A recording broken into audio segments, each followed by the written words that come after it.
Olá, meus amores, tudo bem com vocês? Essa é a nossa primeira aula sobre expansão europeia e conquista da América. Para que a gente possa entender melhor o que foi a expansão europeia que aconteceu entre o século XV e XVI, é necessário a gente entender que isso tudo faz parte de um contexto que já vinha acontecendo desde o final do século XIV, tá bom? Entre os principais fatores que levaram a esse processo de expansão, nós podemos citar o desenvolvimento econômico. Por quê? A gente viu que no século XIV houve uma crise econômica muito forte, né? Muitas pessoas acabaram passando fome ou até mesmo morrendo de fome em decorrência dessa crise. Só que no final do século XIV, início do século XV, houve uma recuperação econômica muito forte, né? E esse desenvolvimento econômico ele foi motivado justamente por um processo de crescimento demográfico da população. Lembram que nas aulas anteriores eu falei sobre a queda demográfica que aconteceu na Europa no século XIV, principalmente por causa de péssimas colheitas, que fez com que milhares de pessoas passassem fome ou morressem de fome, a peste negra, que acabou dizimando um terço da população da Europa. Nós tivemos também inúmeras guerras, principalmente guerras relacionadas a questões religiosas, a questões territoriais, que acabaram levando muitas pessoas à morte. Então, no final do século XIV, início do século XV, a Europa ela acabou passando por um processo de recuperação demográfica. A população voltou a crescer, tá certo? Isso tudo ajuda a gente a compreender que, quanto mais pessoas, maior a necessidade por produtos, principalmente produtos vindos de outras regiões, tá certo? Principalmente porque grupos enriquecidos, como a burguesia, sentia cada vez mais essa necessidade por artigos vindos de fora, tá bom? A gente pode encaixar como expansão marítima, né? Por quê? Ou por que essa expressão ela existe?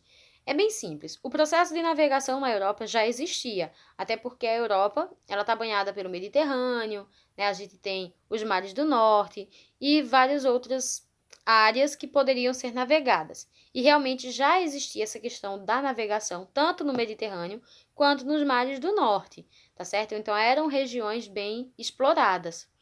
Só que pouco se sabia ou pouco se explorava mares como o Atlântico, o Pacífico e o Índico. Então, nós podemos encaixar como expansão marítima quando finalmente os europeus deixam meio que de lado o Mediterrâneo e os mares do norte e passam a explorar o Atlântico, o Pacífico e o Índico, que para eles eram mares desconhecidos, tá bom? Então, por isso que nós chamamos de expansão marítima. O que é que eles buscavam com essas viagens, professora? Eles buscavam as chamadas especiarias, que eram justamente produtos de origem vegetal, que eram usados para melhorar o sabor de alimentos ou conservar alimentos, principalmente carne, tá bom? Entre as especiarias nós podemos citar canela, noz moscada, cravo da Índia, pimenta e vários outros temperos. E além das especiarias, nós vamos ter também os chamados artigos de luxo orientais, principalmente a seda chinesa, porcelana chinesa e as pérolas do Japão, tá bom? Que eram agora artigos de luxo. Lembrando que a burguesia queria mostrar que tinha poder, que tinha prestígio, que tinha dinheiro, tá bom? E não era qualquer um que poderia comprar algum desses artigos de luxo. Portugal se lançou a esse processo das grandes navegações somente após 1385, né, com o final da chamada Revolução de Avis. A Revolução de Avis foi, na verdade, uma crise sucessória do trono português que aconteceu em 1385, tá bom? Essa revolução fez com que fosse destituída a dinastia afonsina de Dom Afonso Henriques, que criou o reino de Portugal lá quando ainda era o Portucalenses, né, o Portucale, e fez com que surgisse uma nova dinastia, dessa vez uma dinastia liderada por Dom João Mestre de Avis, que passou a se chamar Dom João I, tá bom? Ele deu início agora à chamada dinastia de Avis. Essa revolução, ela também pôs fim a um longo processo de independência iniciado por Portugal, tá certo? Então, definitivamente ou finalmente, Portugal se tornava independente do Reino de Castela. Agora, Portugal possuía uma autonomia que nunca tinha tido, tá bom? Esse processo, né, acabou elevando Portugal à categoria de Estado centralizado nas mãos de Dom João I. Lembrando que Dom João I é justamente Dom João, mestre de Avis, tá certo? Que liderou a Revolução de Avis e tá passando uma moto agora. Então, esse processo fez com que, além de se tornar um Estado centralizado e independente, acabou que a Revolução fez com que fosse unificado vários outros territórios, vários pequenos reinos, ao reino de Portugal. Com isso, fez surgir um forte grupo mercantil, ou seja, uma forte burguesia apoiada pela nobreza. E o próprio Dom João, mestre de Avis, ou Dom João I, ele vai apoiar esse processo mercantil, tá certo? Portugal atinge finalmente o status de pioneiro, ou seja, de primeiro nas grandes navegações, quando finalmente ele conquista a cidade de Ceuta, lá na África, no ano de 1415. Ceuta era um ponto estratégico de comércio que na época estava nas mãos dos árabes. Então, Portugal acabou tomando posse do território, tá certo? E se lançou no processo das grandes navegações. Lembrando que esse território que estava nas mãos dos árabes, ele fazia com que somente os árabes e os italianos eles tivessem o monopólio do comércio na Europa. Os árabes traziam os produtos até a cidade de Ceuta, da cidade de Ceuta eles revendiam para os italianos, e os italianos, principalmente genoveses, e eu esqueci o nome da outra cidade, mas depois eu lembro. Esses italianos eles revendiam várias vezes mais caro para outras nações europeias, tá certo? Então, a conquista de Ceuta vai ser um marco para Portugal. Portugal se torna pioneiro nesse processo das grandes navegações.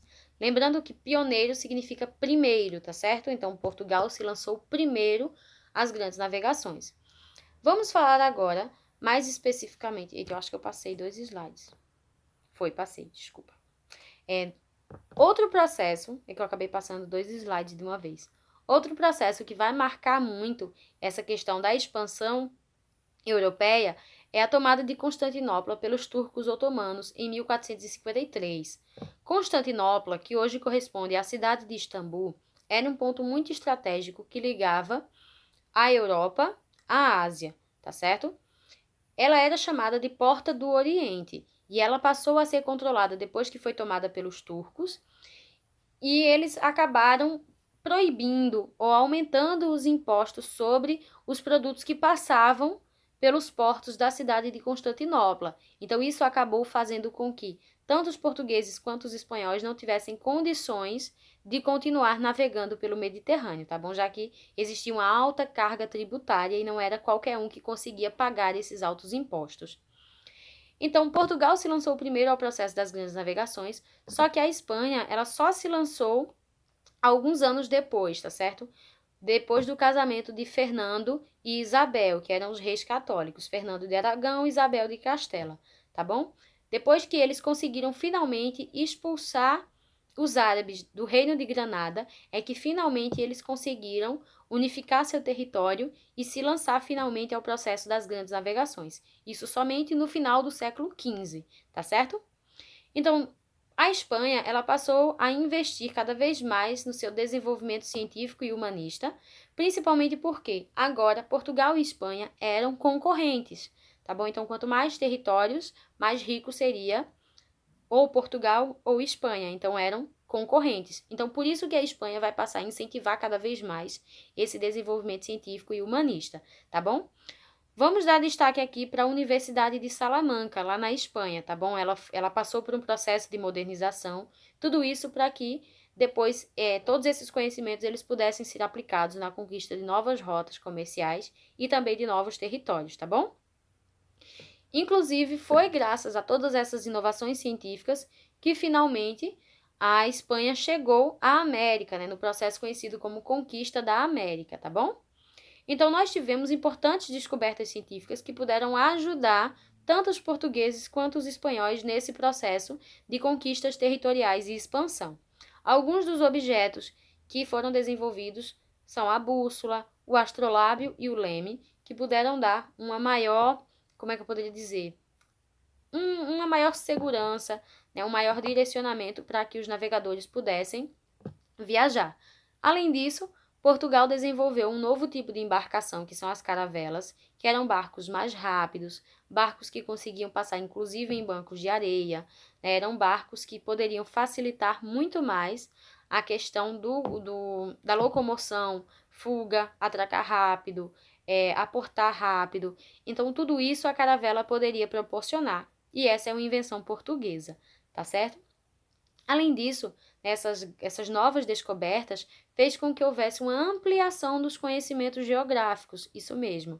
Lembrando que durante toda a Idade Média, o que as pessoas da Europa conheciam era somente a Europa. Elas não tinham um conhecimento muito grande sobre outras regiões, principalmente sobre o continente africano, asiático e principalmente o continente americano, tá certo? Então, graças a essas grandes navegações, o conhecimento geográfico ele pôde ser aperfeiçoado e melhorado, tá bom? Com isso foram criadas cartas náuticas, que são na verdade mapas, né, portulanos, que davam localizações, traçavam rotas, ilhas, o formato da costa de determinadas regiões. Então, tudo isso foi muito importante para o desenvolvimento das navegações. Além disso, nós tivemos um processo de mudanças culturais dentro da própria Europa, graças ao contato com outros povos, povos que eles não conheciam, povos que para eles eram exóticos, né, que eram selvagens. Inclusive, nós vamos ver mais para frente algumas representações dos seres que viviam aqui, principalmente na América, como eles eram retratados, né? Como as pessoas achavam que eles eram monstros, que eram criaturas horrendas e tudo mais, porque elas não o conheciam, tá certo? Então, esse processo de expansão e conquista territorial vai fazer com que surjam os chamados impérios coloniais, isso mesmo. Quando os primeiros navegadores chegaram ao continente africano, ao continente asiático e também ao continente americano, eles passaram a dominar o território, a explorar a população, e muitas dessas populações, principalmente aqui na América, foram dizimadas, ou seja, muitos morreram ou foram assassinados pelos colonizadores, tá bom? Que na verdade invadiram o território e através de uma prática conhecida como etnocentrismo, acabaram dominando tanto o território quanto as pessoas que viviam aqui. O etnocentrismo é quando a pessoa acha que a sua cultura é superior à cultura do outro. Ou seja, os europeus achavam que eles eram civilizados, que eles eram as pessoas mais desenvolvidas e que os nativos da América não eram. Então, eles achavam que os nativos americanos eram selvagens, eram bárbaros e que jamais poderiam se desenvolver sem a ajuda dos europeus. Então, isso é uma visão etnocêntrica, ou seja, é você achar que a sua cultura é o centro, que a sua cultura é mais importante que a cultura dos outros. Isso é algo extremamente errado, tá certo, pessoal?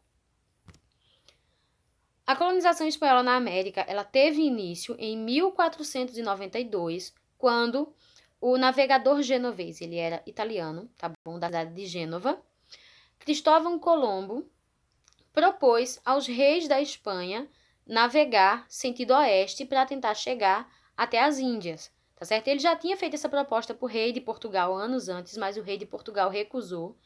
Então, os reis Fernando e Isabel aceitaram a proposta, lembrando que ele já tinha uma noção de que a Terra era redonda, só que ele achava que ela era menor do que realmente é. E ele não fazia ideia que existia um verdadeiro continente no meio, que era a América, tá certo? Então, quando ele finalmente chegou à América, no dia 12 de outubro de 1492, lá vai eu trocando, 12 de outubro de 1492, ele achou que tinha chegado às Índias. Inclusive, o nome índio vem disso, né? Ele achou que tinha chegado às Índias, então quem vivia nas Índias, ele chamou de índios, tá bom? Esse é um nome pejorativo que não é correto a gente utilizar, tá certo? Então, ele achava que tinha chegado às Índias e ele morreu, de fato, achando que tinha chegado às Índias, né? Que tinha chegado a uma das ilhas que compunha o território das Índias. Só que um outro italiano, chamado Américo Vespúcio, navegou para outras direções no continente americano, e ele viu que não era uma ilha, e ele viu que não era as Índias, que era bem maior do que realmente Cristóvão Colombo achava que era. Então ele disse que, na verdade, não era uma ilha, era um continente. Alguns anos depois, um geógrafo alemão chamado Martin Waldersmillers, eu acho que é assim que se pronuncia, Waldersmillers, em 1507 publicou um livro chamado Introdução à Cosmografia, onde ele falava pela primeira vez na palavra América. Por que o nome América? Porque ele homenageou justamente Américo Vespúcio, que falou que, na verdade, aquele novo mundo era um continente, tá bom? Então, é em homenagem a Américo Vespúcio que hoje a América chama-se América, tá bom? Os colonizadores, eles se apropriaram do território e passaram a explorar as novas terras e a população que aqui vivia, tá certo? Lembrando que muitas dessas pessoas foram dizimadas, culturas inteiras desapareceram devido à violência e às doenças trazidas pelos colonizadores, doenças como gripe, difteria, sarampo e várias outras doenças, tá bom? Os chamados conquistadores eram, na verdade, pessoas comuns, principalmente fidalgos. O que é um fidalgo? Um fidalgo é um nobre da baixa nobreza. Ou seja, era um nobre que não era tão rico, era um nobre que não era tão prestigiado. Normalmente era um nobre endividado, né, uma pessoa que não tinha prestígio nenhum e que precisava desse território, precisava de algo para se apegar. Além disso, nós tínhamos escudeiros, que eram soldados de baixa patente, e alguns homens de classes mais baixas que aceitaram, né, essa proposta de conquistar as terras da América. Qual era o objetivo deles com isso, professora? Era principalmente conseguir ouro e prata, mas esse ouro e prata ele não era somente para o conquistador, ele deveria ser encaminhado também para a coroa espanhola, tá bom? Outro motivo para eles se aventurarem nisso era tomar posse de outros territórios, né, outras terras, e também ter pessoas a seu serviço. Eles queriam também alcançar posições importantes ou até mesmo um título de nobreza com esse feito, tá bom? Lembrando que muitos dos colonizadores, quando chegavam aqui na América, diziam que eu sou nobre, eu sou duque, eu sou isso, eu sou aquilo, quando na verdade não era. Então essa pessoa ela acabava sendo tratada da melhor forma possível, porque ela se dizia ser uma pessoa importante lá na Espanha, ou no caso do Brasil, uma pessoa importante em Portugal, quando na verdade não era, tá bom? Era uma pessoa sem prestígio, era uma pessoa que não tinha tantos recursos assim. E o outro objetivo era converter novos cristãos e ampliar o prestígio da Espanha, tá bom? Cada território conquistado, ele constituía uma base para planejar novas expedições. É o caso da conquista da região onde hoje é o Panamá, tá bom? Depois que o Panamá foi conquistado, foi criada uma nova expedição, a expedição de Francisco Pizarro, que conquistou o território do Peru em 1532, tá bom? Que era um território habitado pelos povos incas. Para esse processo de conquistas acontecer, a coroa espanhola, dava um documento chamado capitulações. Esse documento era, na verdade, uma espécie de manual ou algo do tipo que determinava qual era o local a ser conquistado e também trazia os deveres e obrigações tanto do conquistador quanto da coroa, tá certo? A coroa fornecia o território, né, que você deveria ir lá explorar, só que todos os custos da exploração sairiam do seu próprio bolso, tá bom? Do bolso do conquistador. Além disso, existiam taxas de impostos que deveriam ser pagas por todos os produtos. Tá passando uma moto bem barulhenta. Por todos os produtos que fossem explorados do território. E como obrigação para os conquistadores, existia a questão da catequese, ou da catequização, das populações que viviam nesse território, dos nativos, tá bom? Esses conquistadores, eles recebiam o nome de adelantados. Na tradução do espanhol, significa adiantados, tá bom? Ou seja, aquele que chegou primeiro. Então, se você chegasse primeiro no território, né, que você tivesse toda a autorização legal, e você chegasse primeiro e conquistasse aquele território, o território seria seu. Só que seria seu da coroa, tá? Então, você tinha o direito de explorar, mas você tinha que estar pagando impostos à coroa, você tinha uma série de obrigações em relação à coroa, tá certo? Com isso, vai surgir aquele processo do mercantilismo. Por quê, professora? O mercantilismo é justamente a questão comercial, o metalismo, o protecionismo e tudo mais. O território conquistado ele vai passar a ser explorado em detrimento da metrópole, que no caso é a Espanha, tá bom? Então, tudo que era explorado nesse território da América, ou da África, ou da Ásia, passava a ser enviado principalmente para a metrópole, para o enriquecimento da metrópole. Principalmente o chamado comércio internacional, né, as exportações, tá bom? Existia também aquilo que era produzido para ser consumido dentro da colônia, mas o objetivo principal era produzir para exportar, tá bom? Vários produtos vindos de fora, como açúcar, algodão e café, foram trazidos para a América para ser cultivados e depois exportados para outros países, tá bom? Então, a criação de instituições governamentais, elas foram muito importantes para que o rei ele pudesse consolidar o seu poder também nesses novos territórios. Então, essas novas instituições governamentais, elas ficavam sob o controle direto do rei. Muitas dessas organizações foram instaladas na Espanha, outras foram instaladas dentro da própria colônia, em pontos estratégicos, tá bom? Mas todas deveriam se reportar diretamente à figura do rei. Gente, eu espero que vocês tenham gostado. Fiquem com Deus. Um forte abraço. Qualquer dúvida é só entrar em contato comigo, tá bom? Fiquem com Deus. Tchau, tchau.